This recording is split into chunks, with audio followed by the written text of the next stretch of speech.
Labas, trumpas video tau, kaip teisingai naudoti ESP Kitoko aliejų. Pirmas būdas naudoti šį aliejų – ant išplautų šlapių plaukų. Išsiplovus plaukus, juos tiesiog nusausink rankšluosčiu. Jokiu būdu jų netrink. Aliejų gerai paskirstyk delnuose ir tik po to juo tepk plaukus. Kitoko aliejus yra sudarytas iš karičio ir argano aliejaus dueto. Todėl jis atliks drėkinimo ir maitinimo funkcijas. Kitoko aliejuje taip pat yra vitaminų A ir E, kurie apsaugos tavo plaukus nuo žalingo aplinkos poveikio, taip pat suteiks UV apsaugą. Sutepus plaukus aliejumi, juos džiovink natūraliai arba fenu.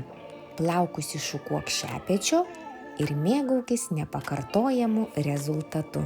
Antras būdas naudoti kitoko aliejų – jį tepant ant sausų plaukų. Aliejų paskirstau delnuose ir jį drąsiai tepu per visą plaukų ilgį. Plaukus prašukuoju šepečio ir džiaugiuosi nepakartojamu rezultatu.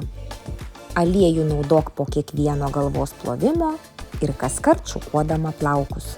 Įprasta kitoko aliejaus pakuotė yra 115 ml, taip pat 10 ml kelioninis variantas. Mylėk ir puoselėk savo plaukus su Kitoko.